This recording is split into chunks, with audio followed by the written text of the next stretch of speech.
Hello students, welcome to my channel Ticket Farming.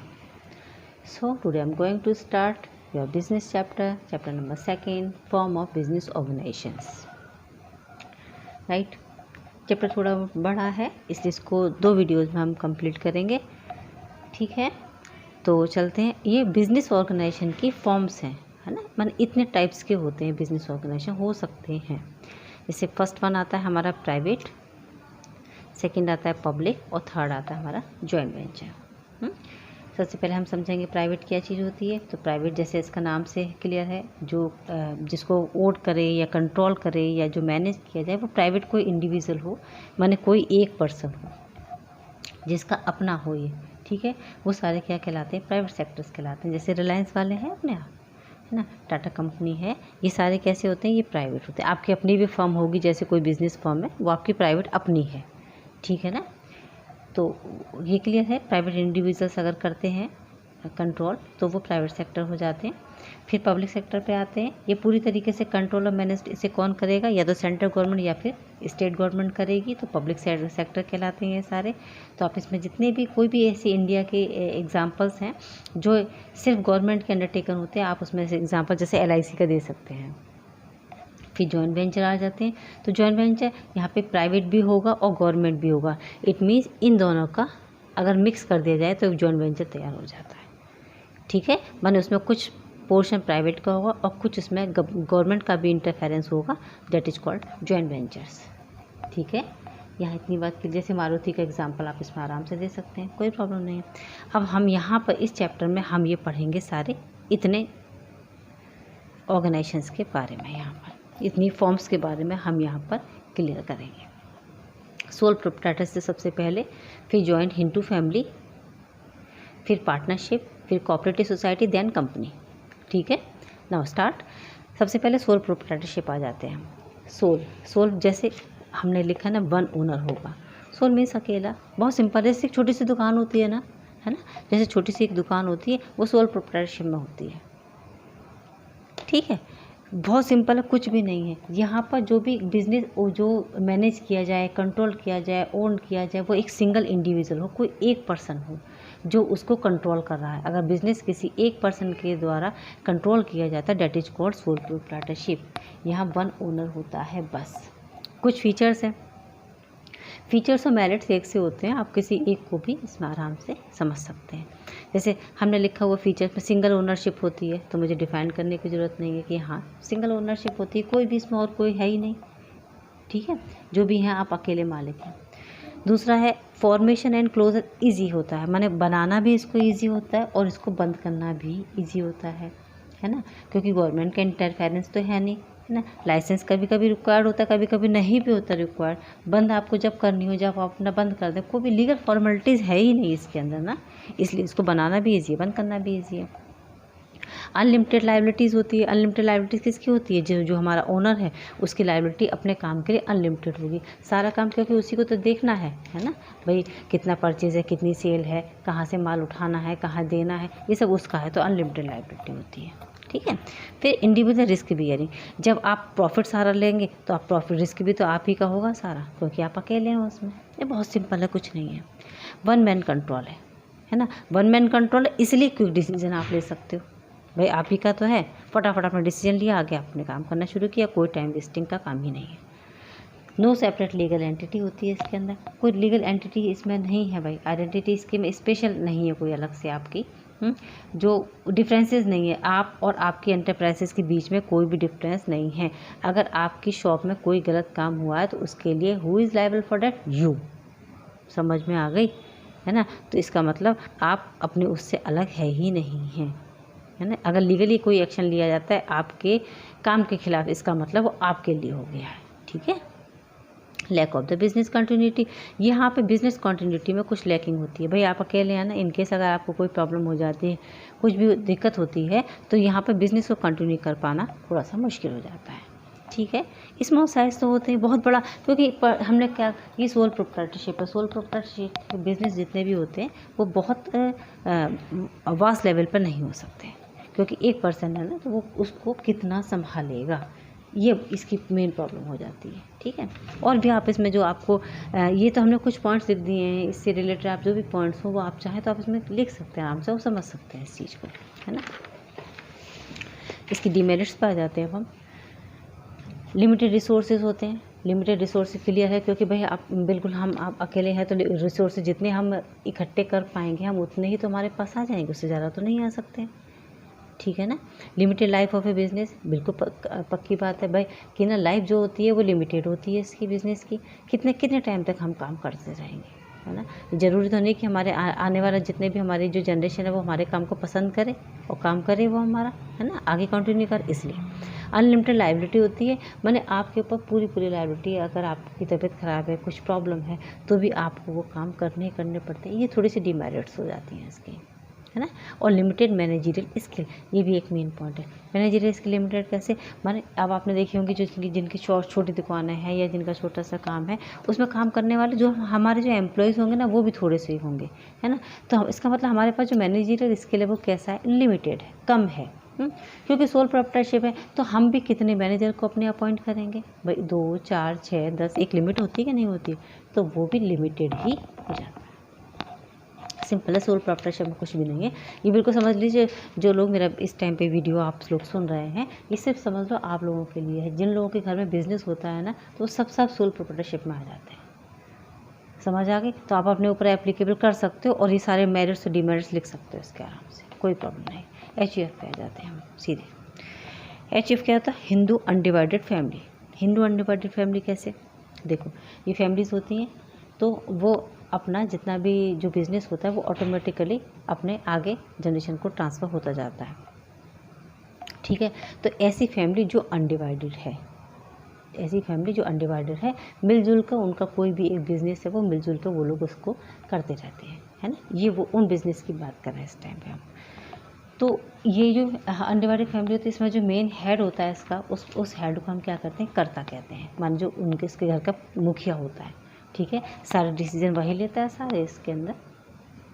ठीक है, Hindu succession act इसके अंदर लग जाता है। ठीक है, ये गवर्न कौन करता है इसको, इसमें गवर्नमेंट का कोई इंटरफेरेंस नहीं होता, लेकिन यहाँ पे हिंदू सक्सेशन एक्ट लगता है, इसमें हिंदू सक्सेशन एक्ट लगता है। ठीक है, अच्छा इसमें क्या है, एटलीस्ट 2 मेंबर्स, कम से कम 2 मेंबर्स इसमें होने ही चाहिए फैमिली में, अगर हिंदू अनडिवाइडेड फैमिली है तो। एंसेस्टर प्रॉपर्टी, जो प्रॉपर्टी हो ऐसी हो जो विरासत से चली आ रही हो, ऐसा बिजनेस हो जो हमारा सालों साल से चला, पुश्तैनी बिजनेस कहते हैं जिसको, ये वो होता है जो चला आ रहा है, चलता चला आ रहा है।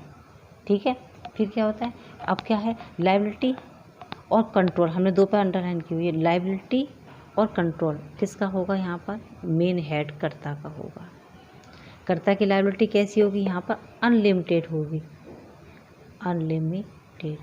और बाकी मेंबर्स जितने भी होंगे उनकी लायबिलिटी कैसी होगी, लिमिटेड, क्योंकि जो जितना काम करेगा, है ना, उसकी लायबिलिटी उतनी हो जाती है। लेकिन जो करता है, क्योंकि वो मेन हेड है, उसकी लायबिलिटी अनलिमिटेड होगी।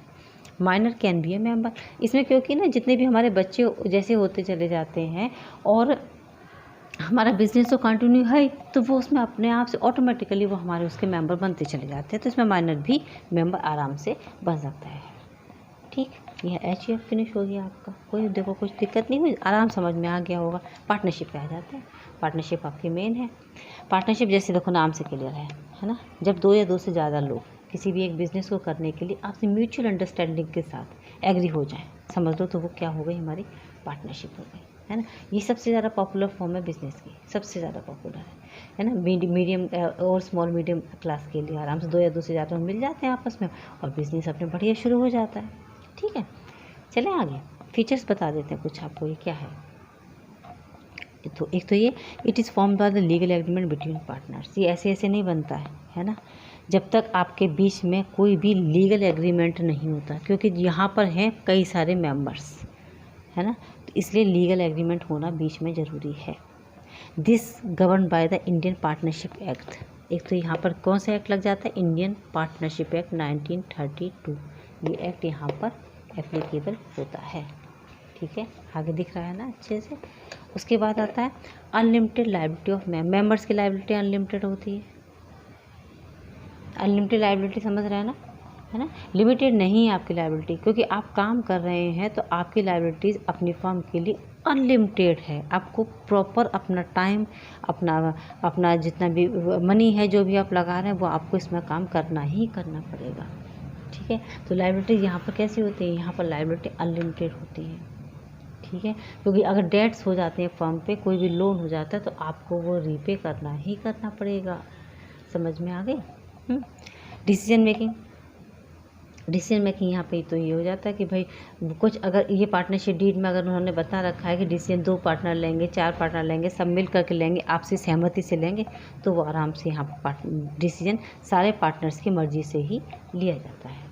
ठीक है, उसके बाद आ जाते हैं हम नेक्स्ट पॉइंट पे, कंटिन्यूटी। तो यहाँ बिजनेस कंटिन्यू बना रहता है क्योंकि पार्टनर्स बहुत सारे होते हैं हमारे, है ना। तो किसी एक पार्टनर की डेथ होने के बाद भी हमारा बिजनेस ख़त्म नहीं होता, बल्कि वो हमारी फर्म लगातार चलती ही रहती है। ठीक है, नंबर ऑफ़ पार्टनर्स, ये वाली मेन पॉइंट है, तो कितने पार्टनर्स होते हैं, तो कम से कम मिनिमम 2 मैक्सिमम 50 तक। ठीक है, चेंज हो गया है, पहले 100 थे लेकिन अब कितने हो गए, 2 से लेकर 50 तक है, 50 मेंबर हो सकते हैं। रिस्क शेयर करते हैं ये लोग आपस में। ठीक है, कोई प्रॉब्लम ही नहीं है। जब प्रॉफिट शेयर करेंगे तो ऑब्वियस बात है कि रिस्क भी शेयर करेंगे। लार्जर फाइनेंशियल रिसोर्स होता है। लार्जर क्यों होता है, आप समझ लीजिए हमारे 20 लोगों ने मिलकर के अगर हमने बिजनेस स्टार्ट किया और 20 ने लगा दी 1 लाख रुपये से, तो हम बहुत छोटा अमाउंट बता रहे हैं। 1 लाख रुपये लगा, 20 लाख रुपये इकट्ठे हो गए ना हमारे पास। अगर यही रुपये 10 लाख हो गए तो कितने सारे रुपये हमारे पास इकट्ठे हो गए ना। तो फाइनेंशियल रिसोर्सेज हमारे पास बढ़िया हो जाते हैं। ठीक है, आपस में अच्छी सहमति इन लोगों में, रिलेशनशिप भी इनमें अच्छा हो जाता है ना। चलते हैं डीमेरिट्स की साइड पे। यहाँ पे ना एक और भी है ना, ये सीक्रेट भी रहता है, सीक्रेसी रहती है पार्टनरशिप में, ज़रूरी नहीं है ना। इसमें डीमेरिट्स में आता है कॉन्फ्लिक्ट्स, ये तो ऑब्वियस है, कोई बातें नहीं है। जहाँ 4-5 लोग मिलेंगे वहाँ लड़ाइयाँ ना हो, तो किसी न किसी बात पर कुछ ना कुछ प्रॉब्लम अगर आपस में होती है तो उनमें कॉन्फ्लिक्ट्स होते ही होते हैं। समझ में आई, लड़ाई झगड़ा होगा ही होगा। उसके बाद आ जाते हैं lack of public confidence. Public confidence की थोड़ी सी कमी होती है यहाँ पर। क्यों कमी होती है, क्योंकि पार्टनरशिप है ना, पार्टनरशिप है। और ये ना अपनी जितनी भी एनुअल रिपोर्ट है कभी भी पब्लिक के बीच में ना इसको डिस्क्लोज़ नहीं करते हैं, कभी भी पब्लिश नहीं करते हैं, दिखाते नहीं हैं। तो दिखाते, अब आप अपनी रिपोर्ट नहीं दिखाओगे किसी को भी तो लोग कैसे भरोसा करेंगे आपके ऊपर, इसलिए पब्लिक कॉन्फिडेंस इनके में नहीं होता है। अनलिमिटेड लायबिलिटी होती है, सबसे बड़ी प्रॉब्लम है ना। अनलिमिटेड लायबिलिटी माने आपको डेट्स पेड करने ही करने पड़ेंगे, हर हालत में पेड करने पड़ेंगे। अगर आप नहीं कर पाएंगे तो आपको अपने घर का सामान भी पेड करना पड़ेगा, जो एसेट्स होंगे वो भी आपको देनी पड़ेंगी, है ना। Risk of the mutual agency, कि ये म्यूचुअल एजेंसी यानी कि ये आपसी अंडरस्टैंडिंग की बात होती है ना। तो ये सारे ना ये आपस में बंधे हुए होते हैं किसी भी एक चीज़। अगर कोई भी एक इनमें से भी एक पार्टनर ऐसा हो जो डिसऑनेस्ट निकल जाए, बस तो वो फर्म की समझ लो सारी जितनी भी कॉन्फिडेंशियल बातें हैं वो सारी बाहर कह सकता है। इसका लॉस कौन सफ़र करेगा, यही लोग तो सफ़र करेंगे सारे के सारे। इसलिए ये थोड़ी सी प्रॉब्लम्स होती हैं इसके अंदर। समझ में आ गई, है ना। अनलिमिटेड लायबिलिटी, लिमिटेड रिसोर्सेज हो जाते हैं, कंटिन्यूटी भी नहीं हो पाती कभी कभी, तो इसमें ना सीक्रेसी की भी प्रॉब्लम हो जाती है कि किसी ने बात को बाहर कह दिया, इस तरीके से। टाइप्स आ जाते हैं पार्टनरशिप फर्म के, उसको 2 पार्ट में डिवाइड कर दिया है, तो एक टाइम पीरियड के हिसाब से और एक लायबिलिटीज़ के हिसाब से। ये लायबिलिटीज़ के हिसाब से किया।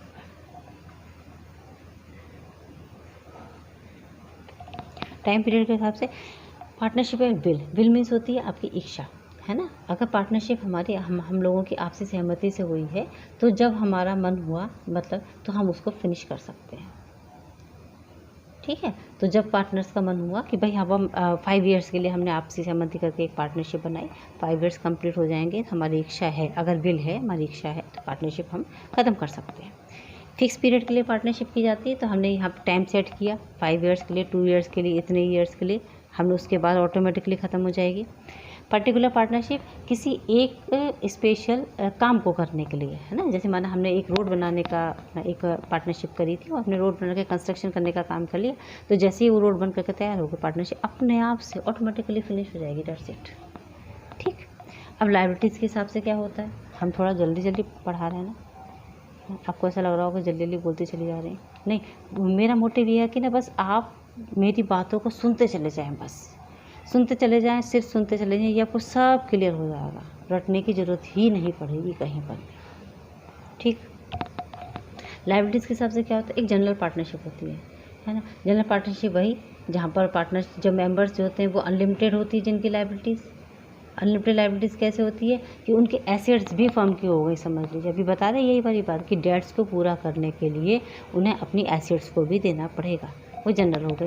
लिमिटेड लाइबिलिटी पार्टनरशिप ये होती है कि उनको लिमिट बता दिया जाता है उनका, है ना, कि इतने रुपए तक की आपकी लिमिट है, इतनी लिमिटेड है। तो दो तरीके की होगी लाइबिलिटी के हिसाब से, एक तो वो जहाँ पर अनलिमिटेड लाइबिलिटी आपको पेड करनी, एक वो जहाँ पर लिमिटेड लाइबिलिटी पेड करनी है। अब आप कहेंगे फिर तो ये अच्छी है ज़्यादा, है ना, नहीं, ऐसा नहीं होता भाई। जहाँ पर रिस्क ज़्यादा होता है प्रॉफिट भी वहाँ पर ज़्यादा होता है। हम क्या पढ़ रहे हैं इस टाइम, बिजनेस। और ये ना भूलें, अभी हमने इसके लास्ट वाले चैप्टर में पढ़ाया था आपको, है ना, नो रिस्क नो गेन। चलते हैं आपको, अब चलते हैं हम आपको टाइप्स ऑफ पार्टनर में। बहुत सिंपल है, कुछ नहीं है, ये आते हैं आपके पेपर में, बहुत इंपॉर्टेंट है, ये पढ़ा रहे हैं। जो एक्टिव पार्टनर, जो आपको जो जितने भी आपकी मीटिंग्स होंगी वो आपका मैनेजमेंट होगा प्रॉपर तरीके से पार्टिसिपेट करेगा, ठीक है। उसकी जो लाइबिलिटीज़ होंगी वो भी अनलिमिटेड होंगी, अपनी फर्म को भी उसने अपनी कैपिटल यहाँ पे उसने इंट्रोड्यूस की हुई होगी, ठीक है। तो और वो से प्रॉफिट लॉस तो मिलेगा ही मिलेगा। तो एक्टिव पार्टनर। स्लीपिंग पार्टनर कौन सा हो गया, स्लीपिंग पार्टनर हो गया, ये भी अपनी कैपिटल को कंट्रीब्यूट करता है उसमें आपकी फर्म में, लेकिन मैनेजमेंट के किसी भी काम में ये पार्टिसिपेट नहीं करेगा, सिर्फ मैनेजमेंट के पार्ट में, सिर्फ मैनेजमेंट के पार्ट में, माने मीटिंग्स वगैरह में नहीं आएगा, डिसीजन नहीं देता आपको ये, ठीक है। आप प्रॉफिट और लॉस लेगा, लाइबिलिटीज़ भी इसकी अनलिमिटेड होंगी, समझ गए आप मेरी बात को। फिर आते हैं सीक्रेट पार्टनर पर। सीक्रेट जैसे इसके नाम से क्लियर है, सीक्रेट है भाई, ये सीक्रेट है। कैपिटल तो कंट्रीब्यूट करेगा, कैपिटल तो इसकी लगी हुई होगी, है ना, लेकिन क्या होगा, जो मैनेजमेंट में भी क्या होता है, ये मैनेजमेंट में भी मतलब मीटिंग्स में पार्टिसिपेट करेगा, लेकिन सीक्रेट तरीके से। क्या कह रहे हैं, हमने बात समझ में आ गई। मीटिंग्स में भी पार्टिसिपेट करेगा लेकिन सीक्रेट तरीके से। प्रॉफिट या लॉस तो मिलेगा ही मिलेगा इसको, और लायबिलिटी भी इसकी अनलिमिटेड होगी, तो ये सीक्रेट पार्टनर कहलाएगा, है ना। इसका मतलब इसको ओपन नहीं करते हैं, ये पार्टनर होता है लेकिन इसको ओपन नहीं किया जाता है। फिर होते हैं नॉमिनल पार्टनर। नॉमिनल तो जैसे इसको अगर हम नॉमिनल की हिंदी बताएं तो नॉमिनल मीन्स होता है नाम मात्र का, है ना। तो ये दो होते हैं, एक बाय एस्टोपर और बाय होल्डिंग आउट। ये जो दोनों ही पार्टनर होते हैं ये नॉमिनल है, तो ये अपनी कोई भी कैपिटल को कंट्रीब्यूट नहीं करते कभी भी। पहली बात तो ये, ना ही ये मैनेजमेंट के किसी भी काम में पार्टिसिपेट करते, माने कोई भी मीटिंग अटेंड करेंगे ये लोग, ना ही इनको शेयर में कोई भी प्रॉफिट और लॉस का शेयर दिया जाता है ना। लेकिन ये क्या होते हैं, है ना, क्योंकि फर्म इनका नाम यूज़ करती है। फर्म क्या करती है, सिर्फ इनका नाम यूज़ करती है अपने प्रॉफिट को कमाने के लिए, समझ में आ गई। तो उस डेट्स के लिए तो ये लायबल है ना, जो पार्टनरशिप में मतलब एक्वायर्ड हुआ है इनका नाम को यूज़ करके, लेकिन बाकी किसी भी चीज़ के लिए ये लायबल नहीं होते कभी भी, ठीक है। ये किसके लिए लायबल होते हैं, सिर्फ उस डेट्स के लिए which the firm gets because of his reputation. समझ में आ गई। इनका समझ लीजिए इनकी गुडविल अच्छी होती है, इसलिए पार्टनरशिप में इनको जगह दी जाती है ना। इनकी गुडविल अच्छी, इनको लोग जानते हैं, है ना, तो इनकी गुडविल को यूज़ किया जा रहा है, उसके बदले का इनको दिया जाता है। समझ आ गई मेरी बात आप लोगों को, ठीक। बस आगे चलते हैं माइनर पार्टनर पे।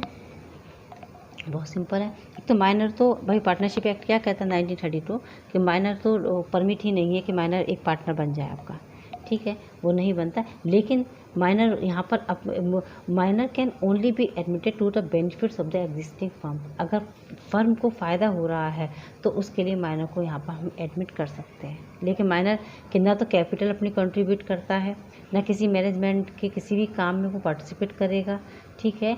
बस क्या होता है ना, वो शेयर प्रॉफिट एंड लॉस को शेयर करेगा, कुछ नहीं करेगा, है ना। लेकिन माइनर जो पार्टनर होता है वो आउटसाइडर्स अगर कोई है तो उसके लिए ज़रूर लायबल हो जाता है। लेकिन जैसे ही वो अपनी एज को मेजोरिटी की एज को आता है तो उसको एक नोटिस भेज दिया जाता है और वो हमारे उसका एक मेंबर बन जाता है। देन लिखा only admitted to the benefits of the firm, सिर्फ ये काम करता है और बाकी माइनर का कोई काम नहीं है, ठीक है। इतनी बात आपको मेरी समझ में आ गई। चलते हैं आगे। Partnership deed. पार्टनरशिप डीड हम आपको ऐसे ही बता देते हैं।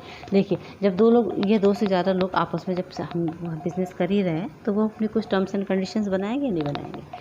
उन टर्म्स एंड कंडीशंस को अच्छी बात है कि अगर हम एक जगह एक पेपर पे लिख लेते हैं तो वो डॉक्यूमेंट जिसमें फर्म से होने वाली सारी डिटेल्स को लिखा जाता है ना, उसे हम क्या कहते हैं, पार्टनरशिप डीड कहते हैं। ठीक है, एक डॉक्यूमेंट होता है, उसमें टर्म्स एंड कंडीशंस जो पार्टनरशिप की होती हैं हमारे एग्रीमेंट की, वो लिखी जाती है, उसे पार्टनरशिप डीड कहते हैं। स्टैम्प पेपर पर लिखा रहता है, रूल्स रेगुलेशंस उसमें होते हैं। ये जैसे बता देते हैं हम कुछ कॉमन कंटेंट्स पार्टनरशिप डीड के, मतलब ये हो तो बहुत अच्छी बात होती है, क्योंकि अगर किसी तरीके का कोई भी आगे जाके कॉन्फ्लिक्ट होते हैं तो कम से कम हम कह सकते हैं कि भाई हमने तो ये बात हमारी सेट हुई थी पहले से और इसमें ऐसा नहीं हो सकता, राइट। तो इसलिए इसको किया जाता है। जैसे name of the firm, name and address of partners, name of the business, place of business, capital कितनी कितनी कंट्रीब्यूट करेंगे पार्टनर, प्रॉफिट शेयरिंग रेशियो कितना होगा, हर एक पार्टनर के राइट्स हैं, उसकी ड्यूटीज़, ठीक है, रेट ऑफ इंटरेस्ट कितना जाएगा, है ना, और अकाउंट्स कैसे मेंटेन किए जाएंगे, सैलरी कितनी मिलेगी पार्टनर्स को, है ना, अगर कोई डिस्प्यूट हो जाएगा तो वो कैसे सॉल्व किया जाएगा, समझ में आ गई, है ना, रिटायरमेंट या डिसोल्यूशन होगा तो उसका क्या प्रोविज़न होगा, इस टाइप की चीज़ें इसमें सारी लिखी रहती हैं। ठीक है, registration of partnership firm, registration of partnership firm ये मतलब कोई भी लीगली कंपलसरी नहीं है। अगर पार्टनर्स चाहते हैं तो वो रजिस्ट्रेशन करवा लें और नहीं चाहते तो नहीं करा लें। लेकिन अगर आप नहीं कराते हैं पार्टनरशिप फर्म का रजिस्ट्रेशन तो क्या होगा, उसको कॉन्सिक्वेंसेस यही निकल के आते हैं कि अगर कोई प्रॉब्लम हो जाती है तो आप उसके खिलाफ केस फाइल नहीं कर सकते। कब होगा ये, अगर आपने रजिस्ट्रेशन नहीं कराया तो। ठीक है, तो एक फर्म जो है, एक unregistered firm can not file a case against any other partner of the unregistered firm. ठीक है, तो इसलिए बेटर है कि रजिस्ट्रेशन करा लें तो ज़्यादा अच्छा रहता है ना। और रजिस्ट्रेशन कराने में कुछ नहीं है, जाकर के अपना फॉर्म फिल करें, रजिस्ट्रेशन फ़ीस दें रजिस्ट्रार के पास जा कर के, और सारी इन्फॉर्मेशन जो अपनी फर्म की है वो आप उसको वो दे दें और आपको वो मिल जाएगा, एक सर्टिफिकेट मिल जाएगा और आप उससे, और वो आपका रजिस्टर हो जाएगी फर्म, बस। तो ये एक सिंपल प्रोसीजर है, उसमें कोई प्रॉब्लम नहीं है ऐसी स्पेशल सी। ठीक है, तो वो ज़्यादा अच्छा रहता है कि अगर आप अपनी फर्म का रजिस्ट्रेशन करा लें तो ज़्यादा बेटर रहता है। ठीक है, इसके बाद हम आपको पढ़ाएंगे कोऑपरेटिव ऑर्गेनाइजेशंस। ठीक है, और इसके बाद नेक्स्ट आ जाता है हमारा कंपनी, तो वो उसके लिए आपको मेरा नेक्स्ट वीडियो देखना पड़ेगा। इस वीडियो में आपको पार्टनरशिप तक ही हम पढ़ाएंगे। Okay, take care, good bye.